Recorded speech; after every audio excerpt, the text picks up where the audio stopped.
Today we're sitting down with Jeff Chastain, a serial entrepreneur that has been there and done that when it comes to both successful and less successful ventures. Jeff coaches entrepreneurs in building and structuring their businesses more like a franchise by creating scalable systems so that the entrepreneur themselves are not just creating a job for themselves that leaves them running on an everlasting hamster wheel, tired, burnt out, and frustrated, but Jeff believes that the entrepreneur will never get the life they want and reach the goals they want without systemizing their business. Rich and I cover a lot of great topics with Jeff, including how a business needs to build their strong foundation based on 4 very important pillars of success. Let's jump right in. Jeff, welcome to the Entrepreneurs United podcast from sunny Texas. Tell us more about your business, what you do for entrepreneurs, and build to scale. Oh, happy to. Kind of what you mentioned earlier. I look at it more as coaching, but I coach early stage entrepreneurs really with the objective really to help them kind of gain clarity as to what those ceilings are, what's holding them back in their business, with the longer term goal of simply building it into a more profitable, more scalable, and ultimately saleable business there for them. But I've been doing kind of the entrepreneur journey for over 15 plus years now.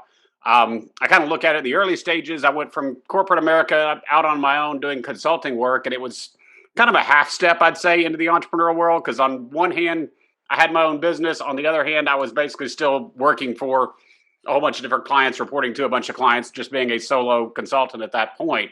Mm-hmm. But fast forward a number of years, 2007, I think it was, got with a business partner. It's like, okay, we're both well-versed in the technology industry, IT side, everything from servers, workstations, cloud computing, still fairly new. Of course, we can get together and form an IT services business, an MSP at that point. And we jumped head into it within 3.5, 4 years, basically made about 3.5, 4 years into it and just completely ran out of cash, basically.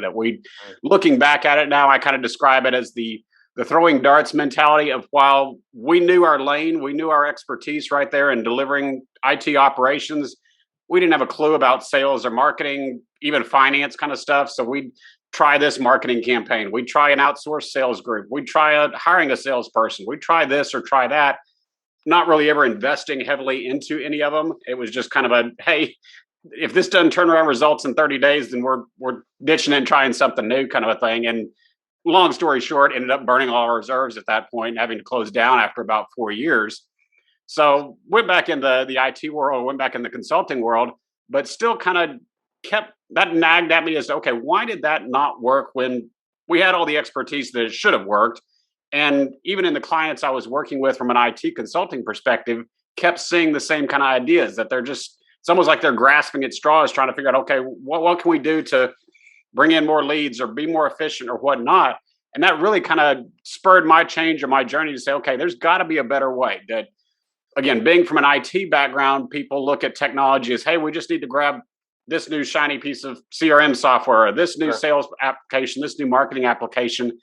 And very rarely does it really work. And you go blame the software application for it. And now the actual issue is the underlying business foundation. You don't have a sales process. You don't have a marketing process, yet you're expecting this CRM system to somehow magically give that to you. Yeah. So that's been really kind of my shift and my mission here over the last several years, was to say, okay, let's go fix that underlying foundation, because most entrepreneurs they don't have a big business background or anything like that. They're experts in accounting or experts in law or experts in whatever their field is, and jump into owning a business only to realize that, wait a minute, there's a lot more to owning a business than just being a good lawyer or a good accountant. Yeah, absolutely. Well, it strikes me that, to your point, a lot of really good businesses with really good people and really good ideas fail. And sometimes businesses that maybe don't have the best technology or the best people actually make it through and succeed. What have you found is the biggest difference between those two in your research and understanding?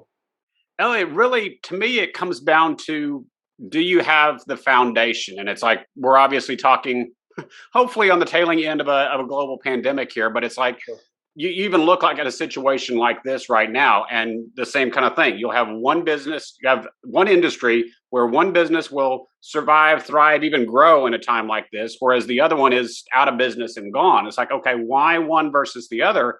And to me, it really comes back, like I said, to the foundation. Do you have a plan in place? Do you have a longer term strategy in place? Are you building towards that strategy, really having that foundation in place that when things come up, because obviously a global pandemic is not something we've seen in 100 plus years, but we've seen financial downturns. We've seen even local disasters of the hurricane that just went through New Orleans and stuff like that. Things happen all the time in business, whether it's something like that, or maybe it's just a key employee leaves at that point.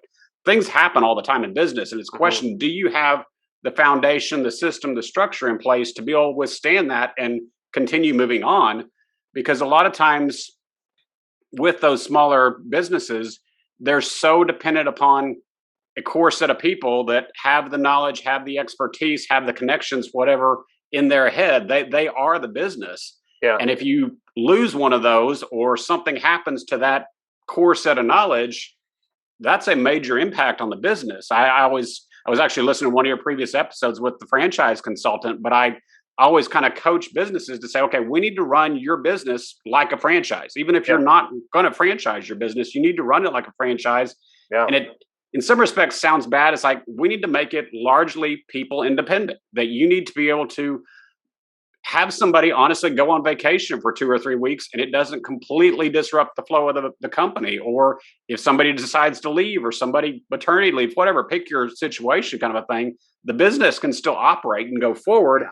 Ultimately to the end goal, when you want to exit the business and sell it, if the business is all in your head, you're not going to sell it for much. Whereas if you have effectively a franchise model, somebody's actually buying the business, not buying the knowledge in your head. And you can add a lot more zeros to the end of that check right there with that. Yeah, absolutely. I'd love to dive a little bit more into what does a strong foundation look like more specifically. But before I get there, I really want to hit this whole component of build your business like a franchise and the whole vacation comment you made. One of the keys I always had, both for myself and companies I've worked in and or, talking with other entrepreneurs, is if the entrepreneur of the business, the leader of that business, if you can't go away for vacation for 1 week without being stressed out and freaked out because your business can't run without you being there, that's a problem. That's maybe a sign of a weak foundation, to your point. What about 2 weeks? What about 3 weeks? What about a month? What about 3 months? How long can you leave your business and know that things are going to operate as they should? And I found over time that the entrepreneurs who get their business, that they could actually leave for a year or leave forever, and their business would continue to generate, the profitability and the system. That's when you know you've really developed a strong foundation. And so I really love that idea of build it like a franchise. Build it like you're going to have someone else take it over, even though it's still your business, and move on. And Rich, you're in the franchising business, so I'm sure that relates back to you. And you guys work with entrepreneurs all the time that even if they're in a franchise, sometimes have a hard time leaving their business for a week or 2 weeks or 3 weeks. So I'm sure you can relate to that same thing on your end in CertaPro. Yeah, I think there's a piece of ego involved in it at times too, where people want to be needed. Feels good to be needed. Feels good to be someone who helps either grease the gears or it's required to move forward in a particular area, or you're the final sign off. There's something that is ego stroking about it that I think a lot of entrepreneurs struggle to let go control that wise, and that's more in the head. But then on the other side is really financially, is they see letting go as being a bunch of risk. And when mistakes are made, it costs them money and often not their employee. I'd be curious to circle back around, Jeff, on when you're talking about having the foundation, what is that more specifically? So for our entrepreneurs listening, they're like, great, Jeff said, have a foundation. What do I need to have? It actually goes back to exactly what you were just saying, is if you're feeling like that's a risk, if you're feeling like you can't step away without the wheels coming off the bus kind of a thing, that goes back to, okay, you don't have the right foundation in place. Because if you had that foundation, you shouldn't feel that way. You should. Ego is one that honestly we can't really fix. That's a personal decision at that point of, do you want to have the business revolve around you? Or honestly, do you want to have a successful, profitable, scalable business that you can sell, kind of thing? And for the people out there that just want to be the dedicated lawyer or want to be the dedicated accountant and have an assistant or two around them, if that's what the business model they want, great, go for it. But if you truly want to have, like you were talking earlier, John, the 6 month vacation, you're going to have to do things a little bit differently at that point. So going back specifically talking on the foundation, to me, there's four key elements that are four kind of pillars that support a solid foundation. First off, and really foremost, is looking at the people side to say, okay, do you have the right people that are behind your mission, they're there for your company, for that mission, for that goal? And I would even always encourage to say, okay, even if they weren't working for you for that mission, they would be working for somebody else with that same mission in mind. So this is really an important mission, important goal to them. So do you have the right people? Are they sitting in the right seats? Do they have the skill set that matches whatever their role is? And then do you have a plan really to have them there at the right time? So small businesses, we can't necessarily afford to go hire anybody and everybody right now, but we know the triggers, the numbers, the points at which, okay, this is the next person we need to hire, and this is the trigger point at which we're going to go start looking, go hire, et cetera. So it's really a combination of all three of those, of right people, right seat, and right time. The second pillar is looking at really touching on the purpose side. Again, what is, and I always kind of ask three questions there as to who are you as a business, where are you trying to go, and then how are you going to get there? So the who are you is kind of your why, your mission, again, that these people are hopefully buying into. So that was one of our big faults with the IT firm. We were just out to be another IT firm. There's always need for IT firm, but it's like, okay, how do you differentiate yourself from all the other IT firms out there? So there needs to be a bigger mission, hopefully, than just earning a dollar, earning a paycheck kind of a thing there. And then the where are we going, how are we going to get there, really goes into your strategy, into your plan that we're always kind of talking about long term, to say, okay, yes, things are going to happen. Yes, for that matter, opportunities are going to show up, kind of a thing there.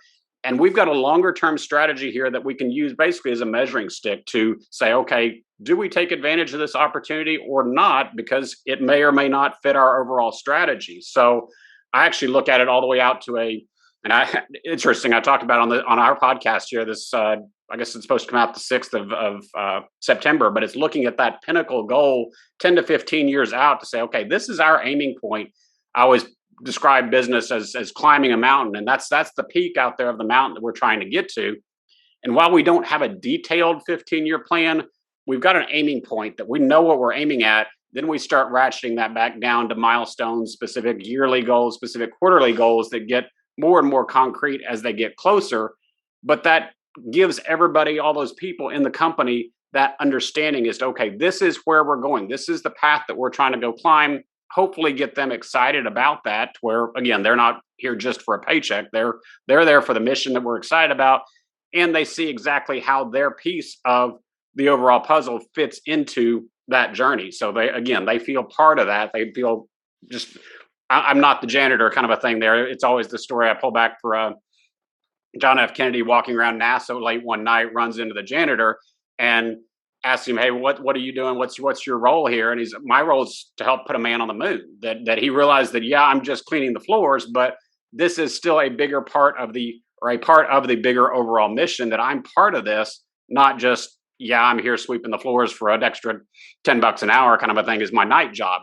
He's bought into something bigger there. And that's really, to me, that's really key from a small business perspective, because we don't have the funds to go out and hire the top level tier employees. We by necessity, we have to be more in the mid-market or whatever kind of range. We can't necessarily afford top salaries, but if we've got something that they can buy into and be excited about, they may be willing to work for a little bit less to come be part of this mission, rather than go somewhere else where they're just a job, but even though I've got a nicer paycheck kind of a thing. So it's again, having the right people, having a defined purpose there. And then the third component is really what I refer to as the playbook. So this is what really drives your ability to say, okay, I can step away, because we've got the playbook. We've got, if you think of a sports team or whatever, we've got, everybody knows how they fit into the play. They know that, okay, for the overall client experience, the overall customer experience, they're going to go from marketing to sales to operations to finance. We know exactly how that handoff works every time. So we've got these kind of processes documented, systems in place, procedures in place there. And it's always going to, the idea going again back to that franchise model is that we can effectively take the people out, still have these processes run. So I look at a McDonald's, and honestly, it doesn't matter who the line cook is that day. The Big Mac's still going to come out the same way. It's there's a recipe for saying, okay, this is exactly what goes into the Big Mac hamburger. And whether I go in at lunchtime or I go in at dinner or a different restaurant, different location, it always comes out the same. And from a customer experience standpoint, nobody's necessarily going to say McDonald's is the world's best hamburger or anything like that, but it's a known level of experience. I know exactly what I'm going to get when I go in there and for that value. So the better you can deliver that, you encourage repeat customers, you encourage happy customers, et cetera, because they're getting a consistent level of value, consistent expectations there. And the more you can systematize that, again, the more you can interchange your people, move things out. You're not as dependent upon, again, that one key resource, that one key person there. And then the fourth pillar of it is simply the performance side, looking at the numbers, running the business based on numbers, so that, again, going back to taking the vacation, I always describe it as, okay, again, when you're in the right position as a owner, even if you've got the ego, even if you've got the micromanaging kind of tendencies, I should be able to put you out on a beach somewhere, no phone, no laptop, no connection to the outside world, except for this waiter that brings you one piece of paper every day that's got 15 or 20 numbers on it and the last 13 weeks of the history of those numbers. And you can tell exactly, is my business on track, off track? Is there a brewing issue? Is there something coming along that hasn't turned into a full-blown fire yet that we can address, kind of a thing, because we've got the leading numbers there. But it's having those numbers in place to know that, are we on track? Are we off track? Can we make decisions by the numbers? Do we know what's really going on from a pure numerical standpoint, rather than just kind of that gut feel of, hey, this is what we want to do today, and you end up with all over the map at that point. It's those types of visionaries that, hey, we need the ideas, we need the enthusiasm of the visionary personality, but reining them in and saying, okay, this is the longer term strategy, and we're not chasing shiny objects today, is really where, if you can give them the numbers to say, okay, yes, we're really on track here, that reduces a lot of those ego and the micromanaging tendencies, because I can see the data. I know we're good. I don't have to go get down in marketing's business or get down in sales business and say, well, what's going on today? Why haven't you made 20 dials today? Whatever. I can see that sales are on track. So whatever you're doing is working pretty well here. So it sounds like you have 4 P's as the foundation: people, purpose, playbook, and performance. Exactly. Yep. I'd love to dig into 2 areas of that. One is people, and then I'll have a follow-up question on playbook. When it comes to people, you had said right people who are passionate about the mission. They'd be working for that mission, if not for you, somewhere else, that they're in the right seat and it's a right time. My question specifically about the right time part. And what is your philosophy on, there's a competing angle, I feel like, that is, when the right person presents themselves, hire them if they're a cultural fit. If you know that they were coming in the business at some point anyway, and the right person presents themselves, bring them on, even though the business plan didn't say so, versus waiting until the business plan says so, and then potentially hiring just the best of the available candidates, but maybe not the right person. What's your take on that when you say right time? What do you mean by that? And how does selecting the right person and being opportunistic play into it? Well, it's interesting. And to me, it goes back to a bigger picture, a bigger issue there, that a lot of people will hear those 4 and say, hey, I've got a fire in this one area right now. Let's dig in and really focus in this one area. And the reality is, if you picture a foundation sitting on top of 4 pillars, you can't have those pillars at different heights. You've got to have that as level as possible with your foundation. So, in answer directly to your question, when I look at it and say, well, okay, that's actually part of your overall purpose, your overall strategy, so that we know what we're trying to reach this quarter, what we're trying to reach this year, what we're trying to reach in the next 3 to 5 years, so that when an opportunity comes along, maybe it is that absolute perfect person, not necessarily in the hiring process yet or the hiring phase right now, or it's like my brother is a fairly big name chef down here in Dallas. He's part of a restaurant group. So you normally think, okay, the pandemic, all the restaurants got hit and everything. They actually saw an opportunity for a really nice space open up. They're launching a brand new restaurant in the middle of this pandemic because the opportunity presented itself for that space, for that location, when, yeah, it wasn't necessarily right now was the exact right time that they had planned on doing it, but the opportunity showed up and it fit their longer term strategy. So to me, that's the key of having that strategy map in place.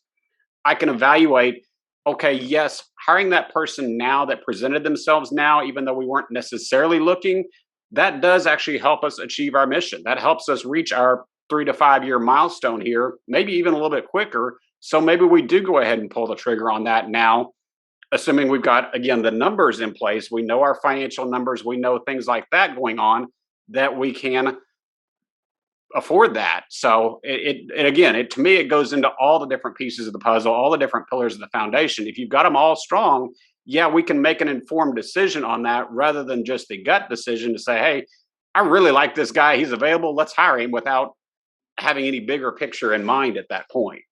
Hey, Jeff, I didn't want to interrupt you, but I am so pumped about this subject. And Rich, thank you for asking this question, because I have a question beyond the question. And we'll get back to Rich, to your playbook question in a second. Sure. And I'd be very curious to hear what you would say to that question you asked of Jeff, Rich, in your perspective. But I feel like in the 4 pillars, there's a missing one. Okay. And I'd be curious to hear your perspective, Jeff. Cash. Because the opportunity that existed for your brother there in this Dallas opportunity is because the company was probably well funded. They were willing to weather the storm. They had the ability to go do it. Or in the question that Rich asked, my first thought process was, well, can the business afford it? Because cash is king. And you can hire all the people you want, but there's a time and a place to do it. And you had a relative experience you shared with us out of the gate with one of your businesses that kind of ran out of cash, right? And there was always a good opportunity, but it was, at the end of the day, there's like this cash element to all of this. I'd love to hear your perspective on that and how that fits into these 4 pillars, because I almost feel like it's maybe the one in the middle underneath that's kind of holding everything. But I'd love to hear your thought on that and how it relates maybe to Rich's question as well.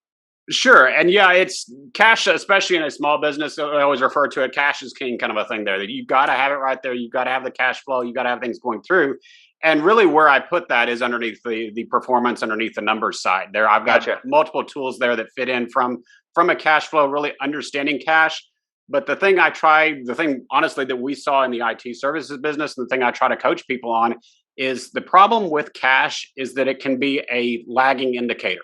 That we're looking at, yes, we've got money in the bank right now. Great, you got money in the bank. The problem is you're looking at, if you start looking back towards the front of the business, at your marketing, at your sales, your incoming cash flow. I'm trying to remember what the official term of it is. I'm not an accountant. That's not my strong area, but it's kind of the time frame that it takes you to recover a dollar that you go spend.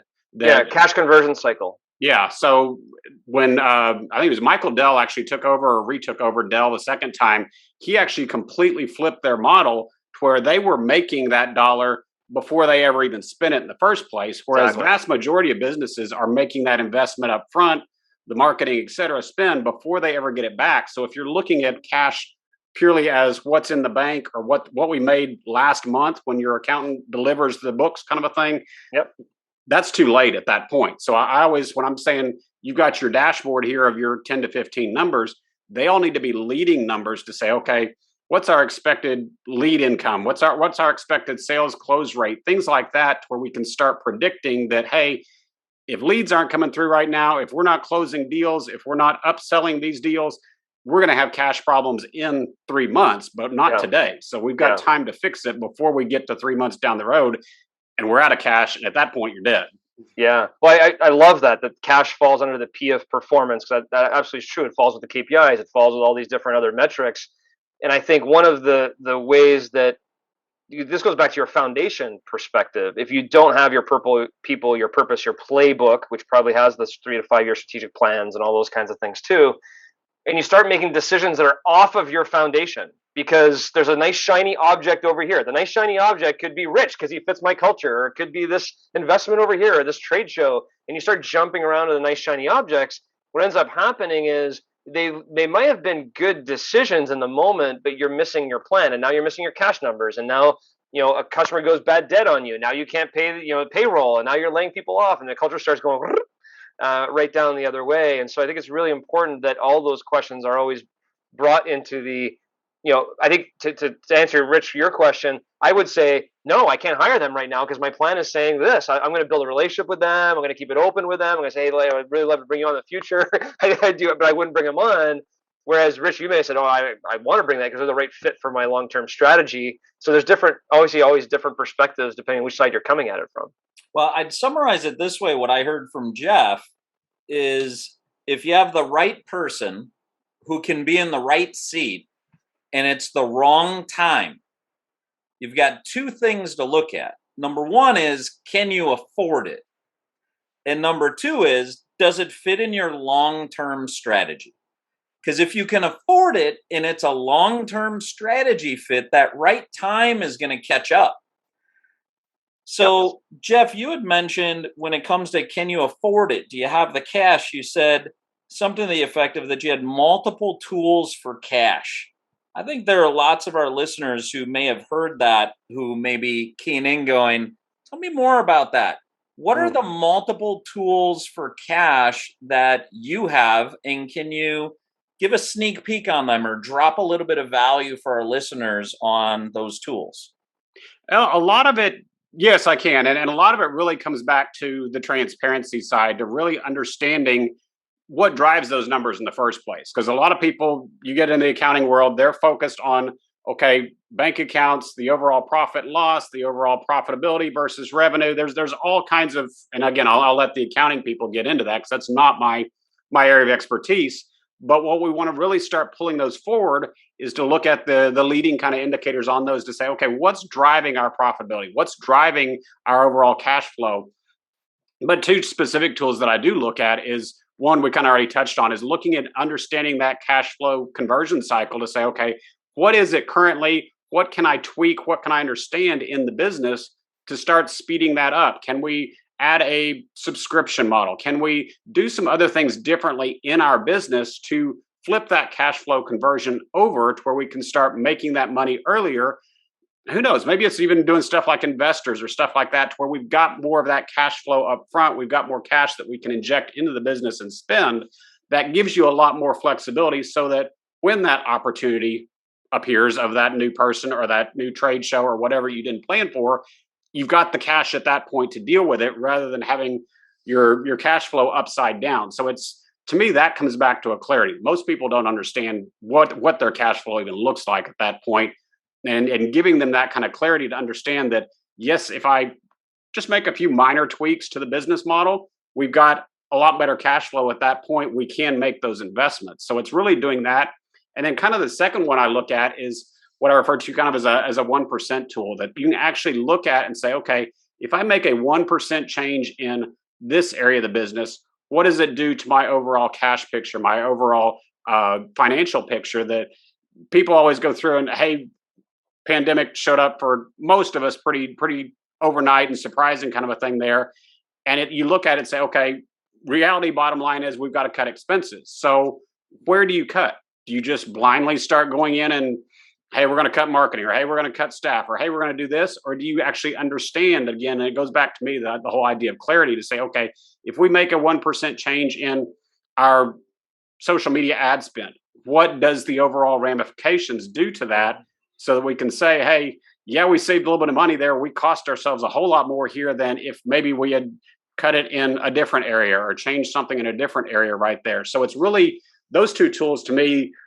Yes, they're all numbers and cash driven, but they're to me giving clarity to the business owner to say, okay, I really understand what's going on in the business here, instead of having the gut reaction, the gut changes, things like that, because that's where you end up just taking the winding trail up the mountain kind of a thing instead of the direct point to point at that point, and you end up wasting a lot more resources going through that. So as much as you can gain clarity around those numbers, that to me is where it all, but yeah, both of those actually come out of Scaling Up. So if anybody's just wanting to dive into that stuff, Vern Harnish's Scaling Up book's got several chapters on that kind of thing. And I didn't do it justice here in a minute's time frame, but that's at least a couple of those that I pull out right there from the cash perspective.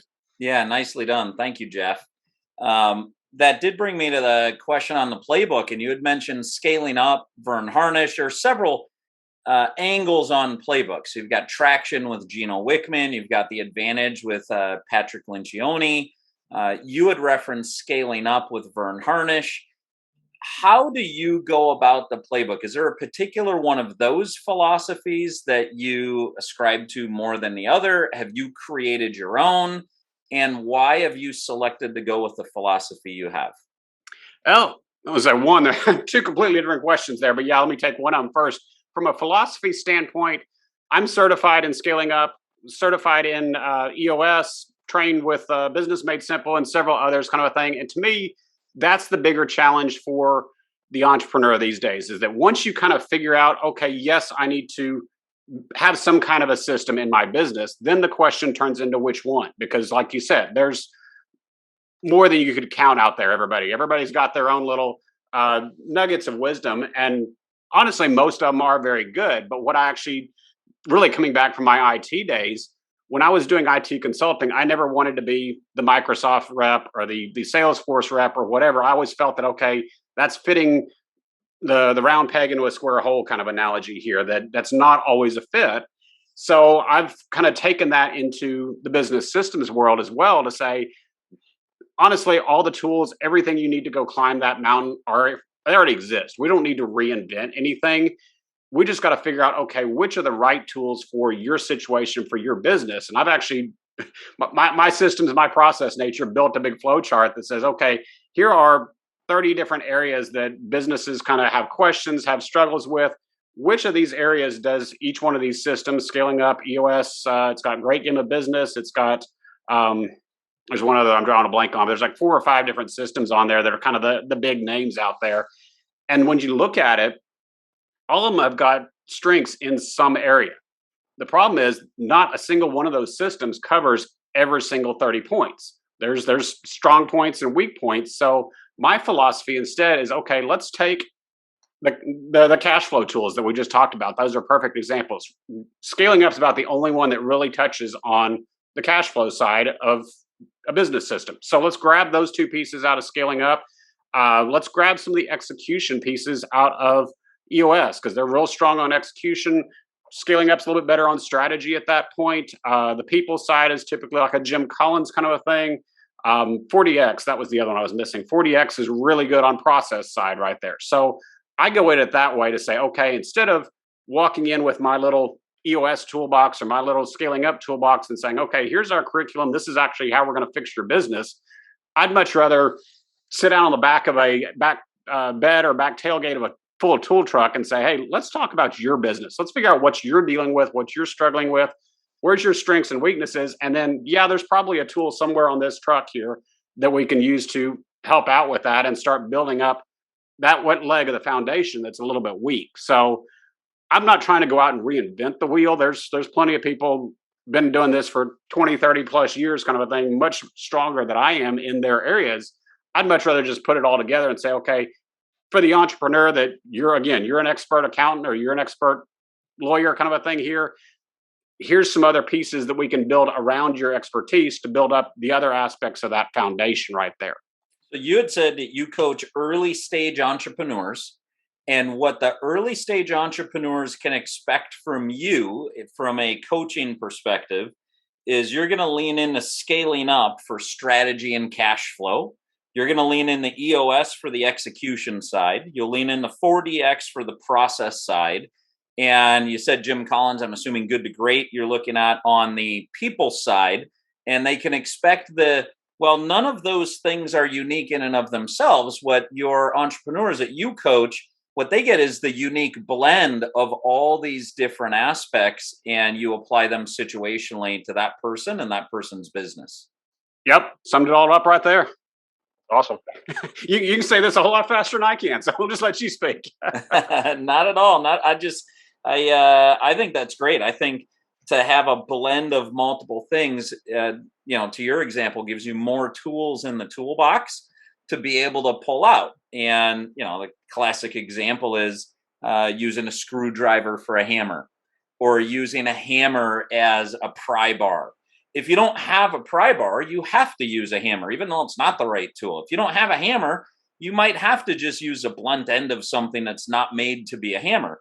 And I find people do that in business. If they don't have the right modeling or even the right mindset around all these things, strategy, cash flow, execution, process, people, that all of a sudden things start to get misused. Do you find that with the entrepreneurs that you coach?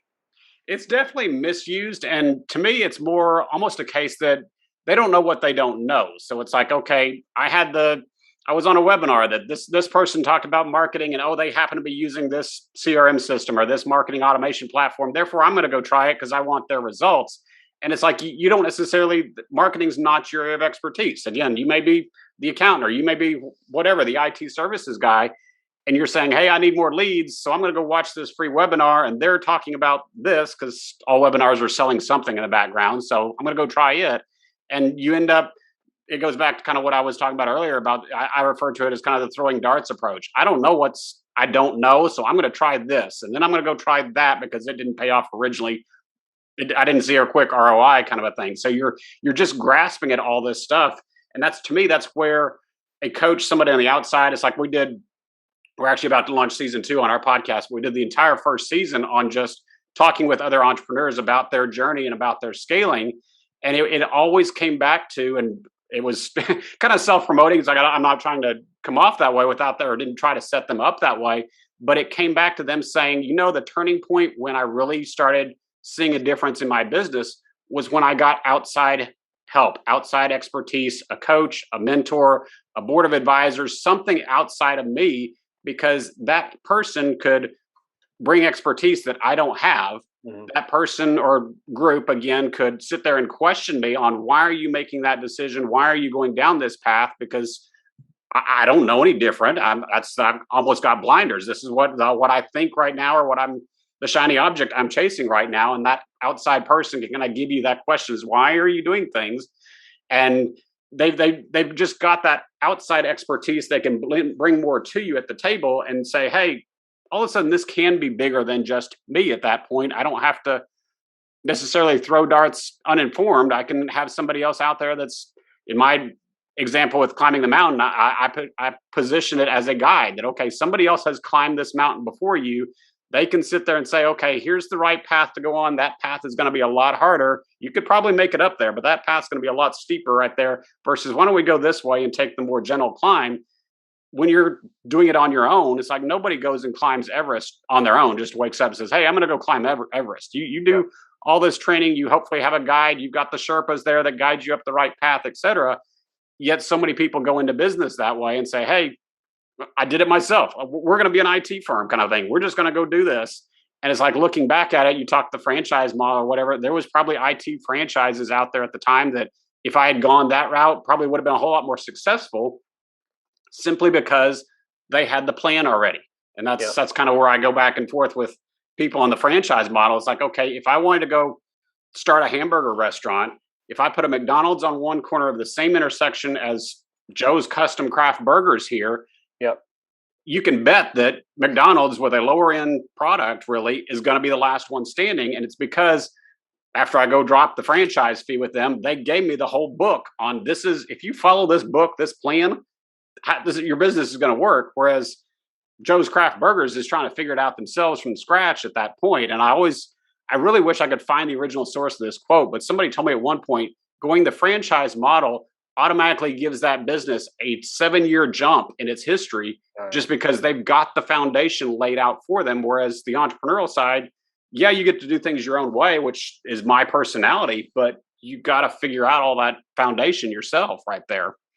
Hey, startups are tough. Startups are really, really, really tough. And you made a comment, I would have been more successful if I had done a franchise. And although I agree in that particular business, maybe you would have got that 7 head start, but that experience you gained. Oh yeah. We had a guest recently, who was talking about fail and fail often.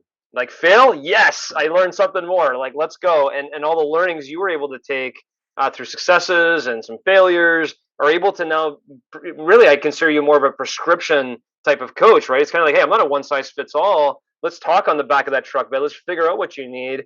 And way too many times, to your point, entrepreneurs go straight to the Growth Institute or straight to this or straight to that, but they're not really sure that's what they need. They just, saw an ad or, or Heard whatever about it it. may be.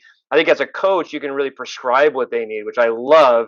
And I'll tell you right now, like, I feel like other than our accents, we could be brothers, because scaling up is my most favored business. And I'm going to call it textbook. Textbook sounds bad, but it really is a textbook. It can tell you exactly how to manage. It's been one that I've followed in the businesses I've been with very, very strongly. So I feel very connected to everything you're talking about here. I got to learn a little bit more about 40X. I don't know much about that one. I know about EOS and Colin, so I'm going to look that one up after this podcast. But tell us a little bit more, I guess, as we kind of move on to the next level of conversation and the coaching side of things. You have a podcast called Build to Scale. You talked to us in season 1. You talked a lot with companies and how they actually got to where they're going. What's season 2 in store?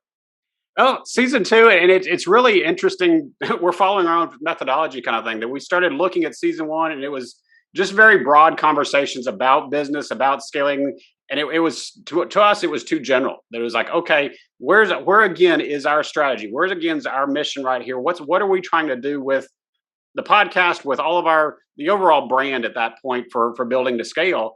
And we looked at it and says, our mission for building to scale is really systemization in business. It's like, okay, how do we build systems to help you be more profitable, help you be more scalable, and ultimately more saleable? So that's really where season 2 is narrowing it back in that focus, saying, okay, this is, again, what's our pinnacle? And it's even interesting that first episode that is rolling out here, that was the topic. It's like, okay, do you have a pinnacle in your business? What makes up a good pinnacle? And oh, by the way, here is ours.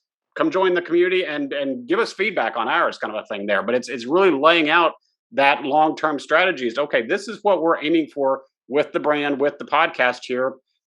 Honestly, ours is probably not 15 years. Hopefully it's probably faster than that, but still just recentering to say, okay, this is where we're going.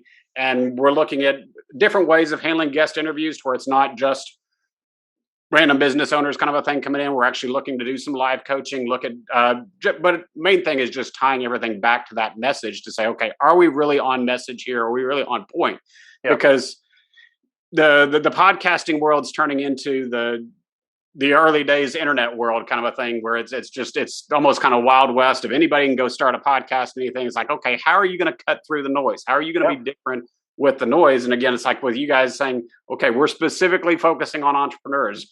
Yep. It's like, can you target down that niche and get that really focused? And that's really where we're aiming to say, okay, not just entrepreneurs. We're looking at, like I said, early stage, smaller entrepreneurs, looking at specifically systemization. We're not going to go talk about marketing or finance or anything unless it's under the guise or under the context of, okay, what does marketing, measuring it by the numbers, understanding marketing by the numbers that then drive sales, et cetera, into our overall system. But we're not going to analyze Facebook versus TikTok or anything like that out there. That gets, again, outside of the lane. And it's just a matter of understanding where you're trying to go, what your mission is. And that's really kind of we debated is, okay, do we just kind of slowly transition or how do we break it? Things like that. We decided, no, we're going to make a clean break on this, really call it season 2, really emphasize that, yes, this is what honestly you should be doing in your business anyways, of making sure you've got a tight, narrow focus.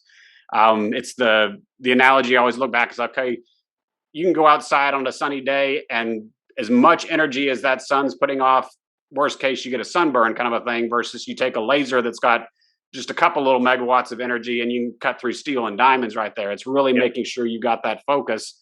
And it goes back to everything we've talked about today, kind of a thing, with the overall strategy, with the overall direction. And we just wanted to reemphasize and really narrow that laser beam back down with us. Love it. Jeff, you up for a challenge? Sure. All right, I'm going to give you a challenge. A loaded question there, but sure. It is. There's no answer other than yes, right? With the amount of knowledge you have, I know we could continue talking for probably hours. But I'm going to challenge you. I'm going to give you a series of topics, and I'm going to challenge you to distill an answer to either one word or one sentence that every entrepreneur should know with regard to that sentence. Now, are you up for the challenge? We can try. I don't know about one word. One word's always hard for me, but yeah, we'll try. And feel free to pause and collect thoughts if you'd like. So I've got 6 different topics to do this with. The first one is strategy. having the feeling actually I'm going to have the same answer for every single one of your questions, but I always come back to simplification. It's actually it's an Albert Einstein quote of keep everything as simple as possible, but not simpler. So that's one of the biggest challenges I run into with entrepreneurs in any of this is they try to make it too complex. Like you don't need this huge strategy document. I literally write your strategy on 2 pages, front and back, and that's all you need to run an early stage business. And it's I always come back simplification is probably the one word I'd pull out for sure there. All right. Well, I have to give you an A on the answer. I love simplification. I have to give you a solid D on keeping it to 1 sentence. Yep. No. All right, let's go no on. surprising at all. Yeah. All right. Cash flow. I'd probably go clarity on that one. Again, making sure you know the numbers. Execution. I'm going back and forth. Clarity or simplification again, but clarity again, just understanding what's going on. Process. That one I'm going to stick with simplification. People way overcomplicate that one too often. People. So many ways I could go with this one. I'd go really again. I'd go mission and purpose. Having everybody bought into that mission or understanding what that mission is. Yeah. And the last one is IT. I actually put magnification on that one. Technology magnifies whatever's on top of it. So if you've got a busted process, technology is not going to fix it. It'll make it makes a good process more efficient, but it magnifies whatever's underneath it. I'm giving you a solid A in the last 5. Thank you. that was excellent. That'll work. That was excellent. It sounds like clarity and simplification are core is your feeling and what you coach people on. And I think that's a very simple message. It really is. And it's, to me, in any of the areas, people always look at that. Like I was saying, strategy, they way overcomplicate it. Process, you don't have to go write a 6-inch thick SOP manual, et cetera, kind of thing. Just everything needs to be simple. Just take one little bite today, get you one more step, one more piece towards the bigger puzzle there. But it's always, simple. Just don't overcomplicate things, because I know it was always my issue. You grand schemes, grand strategies, and yet nothing ever gets done. You spend all the time planning. It's like, okay, you got to take one step at a time. Just move forward a little bit here today, and then do the same thing again tomorrow. Yeah. I'm going to steal a quote from you, which is gain clarity and get more. And certainly you gain clarity when things are simple. And so it all kind of plays into something I think you stand behind. And when you talk about building a more profitable and sellable business, we had talked, with another guest in our prior episodes, and one of their point was your customer is really the person who's going to buy your business next. If you're trying to build a business, and the person who's going to want to buy your business next wants to see simplification, clarity, profitability, good people, good processes, good systems, good that one pager, so they can go on vacation, have the butler bring them that one page. All fantastic information you provided us here today. So really appreciate it. I think this is fantastic. Definitely would love to encourage people to listen into the Build to Scale podcast season 2. Look forward to hearing more about that. And thanks for joining us today. Thank you for the opportunity. It's been fun. Thanks, Jeff. Please stick around for a few more minutes while Rich and I break down this episode. John, you need to make it simple and clear whatever we're going to talk about next. Okay, 1-word answers? No, but it is a powerful message on simplicity and clarity. And you had paired it back to him, the gain clarity and get more. It's a bit of an interesting paradox even to use simplification for that. Get more by simplifying. I think that's very powerful, and I think it's accurate. Sometimes we can make things so complex because we care so much. We're so well studied in it. We know all the nuances. We've had so many failures. We've had so many successes, and on and on and on. And it's like, if you could just get down to something simple that is better understood and translatable, you're going to get more out of it. Yeah. Rich, if you think about it, how many times in our history, right, have we been asked to put a business plan together? And our vision of putting a business plan together was very scary. It's like a 50-page document with a table of contents, with an executive summary, and you start thinking about writing that, and you just don't do it because it seems just scary. Whereas in today's world, I think what people want to see is a graphic image of your business model and explain them how it works. Mm. We live in a visual age where simplification will win the day. Even from my understanding of social media and stuff with today's generation too, like they'll scroll through things so quick that if you don't grab their attention the first 3 seconds, it's gone. They're out of here. And so just even simplification that way. And if you look at it in your business and your team and your people, if they don't understand simply why you exist, like his example in NASA, like I'm here to put a man on the moon. Pretty simple. That's what I'm here to do. If you can really get that simplification of messaging and communication through every step of your business, I think it really helps people's enjoyment of what they do as well. It's just not complicated. Mm-hmm. You were really quick when he was struggling to find a word and you said cash conversion cycle. Yeah. I gather for that to be on the tip of your tongue, you must have both theoretical and practical experience with it. I'd love to hear from my learning perspective, and I'm sure some of our entrepreneurs who are listening would love to hear. Why was that on the tip of your tongue like that, and what's your experience been with it? It's been critical. It's been a very critical aspect of companies I've been involved with as it relates to working capital and how much cash you need to make cash. And so the best example I can give is in manufacturing, right? If you place an order for 1,000 widgets and I'm the manufacturer and I have to make those widgets, which is going to take me about 30 days and pay the labor and the electricity and whatever to make those widgets. And I got to put them in a container and I got to ship them to you and pay for the shipping and pay for them all to get to you. And then I'm going to give you an invoice that says, pay me in 60 days. Then I got to wait 60 days to get the money. I basically have a negative cash conversion cycle, about negative 90, because by the time I make the product, ship it, you send me the check, I cash the check, I'm paying all these expenses, and it's taking me 90 days to get the money for all those expenses. So it's a negative 90-day cash conversion cycle. So a lot of companies are limited in how much they can actually sell because they don't have enough cash to pay the people in the electricity and containers to sell more widgets. The reverse, in his example of Michael Dell, and what he did there was say, no, buy the computer and then we'll make it and ship it to you and you'll get it in 30 days, 2 weeks, whatever. So he had a positive cash conversion cycle of 30 days. If you think about that, how many computers could he make? Unlimited, because I'm getting the cash I need before I actually produce it. Therefore, I can make an unlimited amount of them. I just need more resources. Whereas in the first example, you're limited in what you can produce because you don't have the cash to do it. So when you're stuck in that position, you need working lines of capital with a bank or with other, or you're keeping profits in the business to reproduce it, and you're really not extracting profits from the business. The profits are in the balance sheet. You can't take them out. So it's been a very critical aspect of businesses I've been involved with is tightening that cash conversion cycle. And in some cases, if you get it to positive, you're in a really good position. I'd be curious on your thoughts around, it makes sense in a product-based business. You take an order and you have that paid for and you make that order.